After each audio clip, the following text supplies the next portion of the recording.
आपकी अदालत मध्ये जैन मुनी तरुण सागर यांच्यावर आरोप आहे की यांची जीवनशैली व्यावहारिक नाहीये.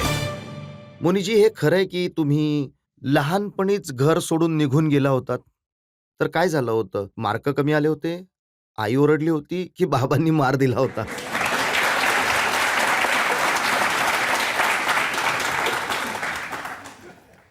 बघा, माझं जे वैराग्य आहे ते दैवी देणगी आहे. आणि ना असं कधी घडलंय आणि ना असं कधी पाहिलं आहे. ना आई ओरडली, ना वडील नाराज झाले. देवाने दिलेले संस्कार जे मला मिळाले, ज्या कारणामुळे मी घर सोडलं, कुटुंब सोडलं, संसार सोडला आणि महावीरांच्या मार्गाने चालू लागलो. आणि मला वाटतंय की रजतजी, मी पण सोडलं आहे, तुम्ही पण सोडलं आहे, पण दोघांमध्ये मूलभूत फरक आहे. आणि तो फरक असा आहे की मी देवाला मिळवण्यासाठी संसार सोडला आहे, तुम्ही संसार मिळवण्यासाठी देवाला सोडला आहे.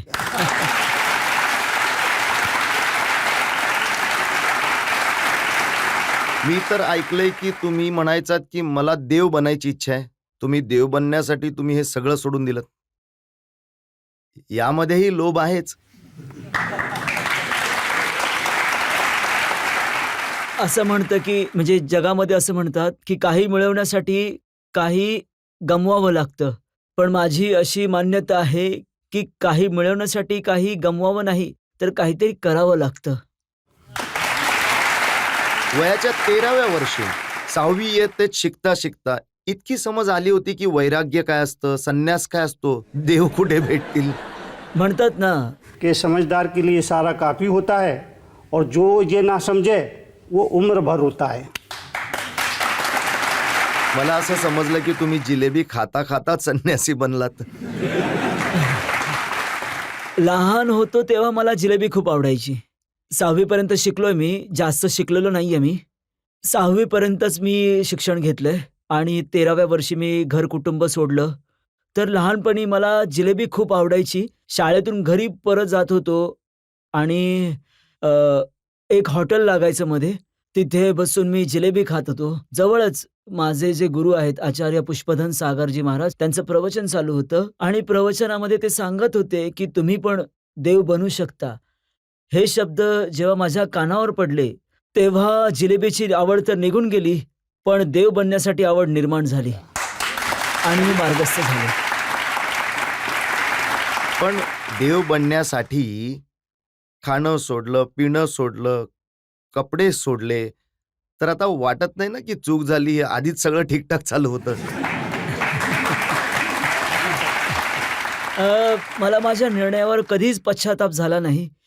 एक खंत माझ्या मनामध्ये नक्कीच राहत होती की मी आयुष्यामध्ये कधीच कोणता मुर्दा नाही फुकला. पण एक दिवस मला वाटलं, जसं महावीर मला सांगत असेल की तरुण सागर, तुझा जन्म मुर्दा फुंकण्यासाठी नाही झालाय, तर मुर्दा बनत चाललेल्या समाजामध्ये प्राण फुंकण्यासाठी झालाय.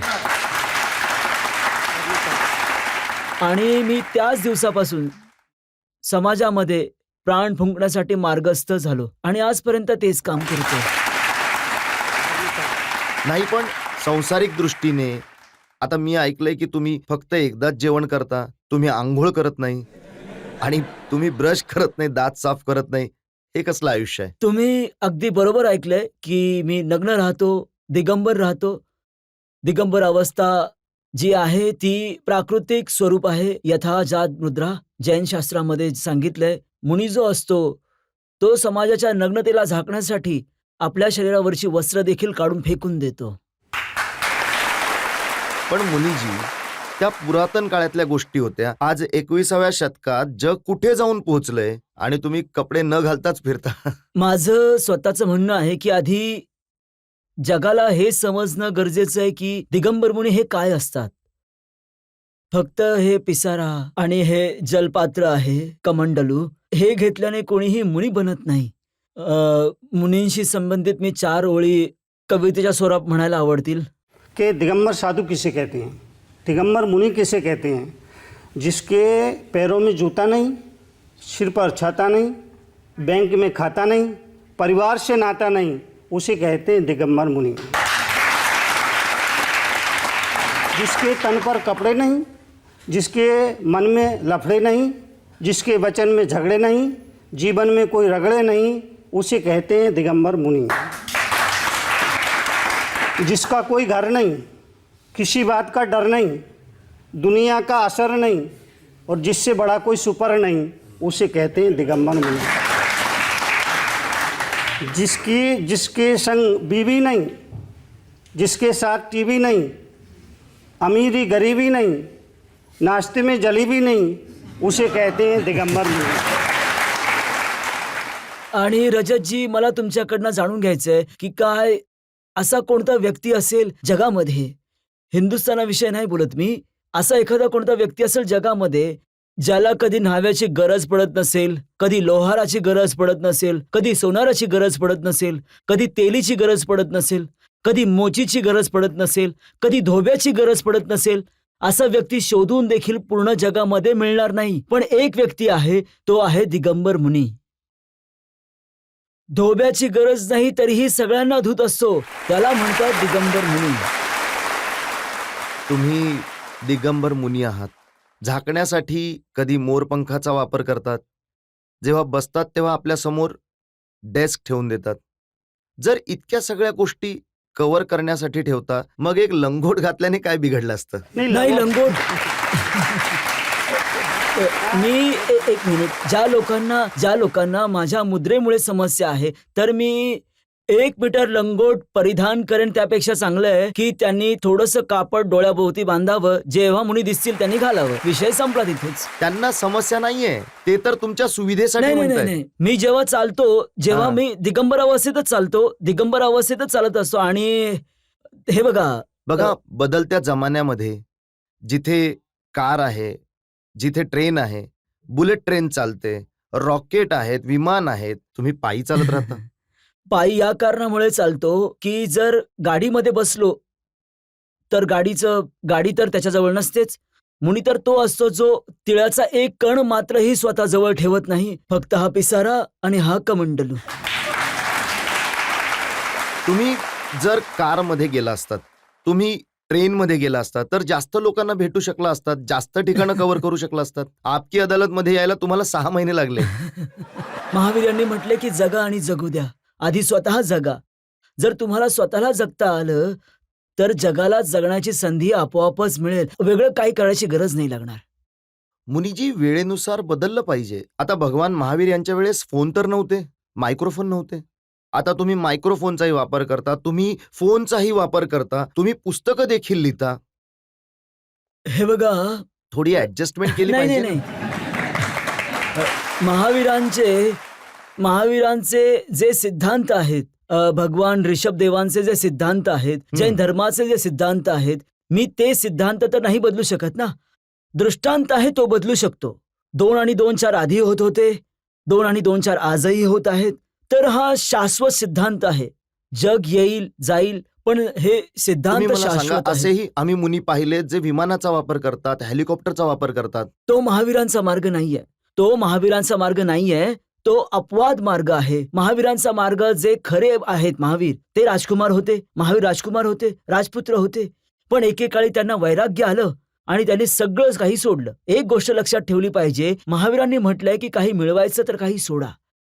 थोड्या प्रमाणात मिळवायचं असेल तर थोड्या प्रमाणात सोडा. खूप काही मिळवायचं असेल तर खूप काही सोडा. पण सगळं काही मिळवायचं आहे तर सगळं काही सोडा. आता सोडण्याबद्दल कुठे चर्चा होते? आता बघा, ही तुमच्या इथे जी पत्रकं छापली जातात ती बघितली मी. अहिंसा महाकुंभ. आता हा तुमचा फोटो छापलेला आहे. कमळाचं फूल बनवलंय आणि त्यामध्ये तुम्ही बसलेले आहात. 4ही दिशांनी महिला बसल्यात, ज्या आरती घेऊन उभ्या आहेत. आता यात सोडलंय कुठे? इथे तर मिळवलंय.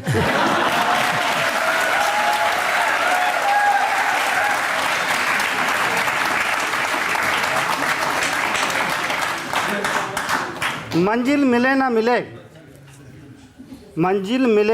मिले, ये मुकद्दर की बात है. हम कोशिश ही न करें, ये तो गलत बात है. तर मी हे मिळवलंय असं तुम्ही म्हणताय, हे मी सगळं मिळवलंय, पण ही व्यवस्था आहे जी तुम्ही मला दाखवताय, ती व्यवस्था समाजाने केलेली आहे. ती व्यवस्था बघता इथे मी बसलोय, हे आसन आणलं आहे, ही चौकट घेऊन आलोय, तर हे समाजाचं काम आहे. ते आदर देतात, सन्मान देतात, ही समाजाची ड्युटी आहे. मला जर खाली बसायची गरज पडली तर मी खाली देखील बसेन, वर बसायची गरज असेल तर वर देखील बसेन. वर सिंहासनावर फक्त यासाठी बसावं लागतं कारण मजबुरी आहे. जेव्हा लाईट जाते तेव्हा दिवे पेटवतात आणि दिव्याला उंच स्थानावर ठेवतात कारण की त्याचा उजेड चारी दिशांना पसरावा. संत देखील गुरु देखील मुनी देखील जळणारे दिवे आहेत. त्यांना उंच आसनावर यासाठी बसवतात की ते समाजावर प्रकाश पसरवतील, पूर्ण समाजावर त्यांच्या प्रकाशाची किरणं पसरतील. आणि दुसरी गोष्ट, आणखीन एक गोष्ट मला सांगायला आवडेल की कित्येकदा लोक म्हणतात की मुनीजी, कित्येकदा तुम्ही म्हणता की सर्व आत्मा बरोबरीचे आहेत, कोणी छोटं नाही कोणी मोठं नाही, पण तुम्ही तर उंच स्थानावर बसता, आम्हाला जमिनीवर बसवता, याचा अर्थ तुम्ही स्वतःला खूप मोठे समजता. तर महावीर यांनी खूप सुंदर असं म्हटलंय. त्यांनी म्हटलंय, ते शब्द मी म्हणून दाखवेन, मी उंच स्थानावर बसलो याचा अर्थ मी मोठा झालो नाहीये, मी उंच स्थानावर बसलो म्हणून मी मोठा झालो असं नाहीये, आणि तुम्ही खाली बसले म्हणून तुम्ही छोटे झाले असंही नाही. तुम्ही खाली बसूनही मोठे आहात आणि वर चौरंगावर बसून मी छोटा आहे. ते ह्यासाठी की मी वर चौरंगावर बसलोय तर मी तुमचा रखवालदार झालो आणि तुम्ही जमिनीवर बसला, तुम्ही जमीनदार झालात.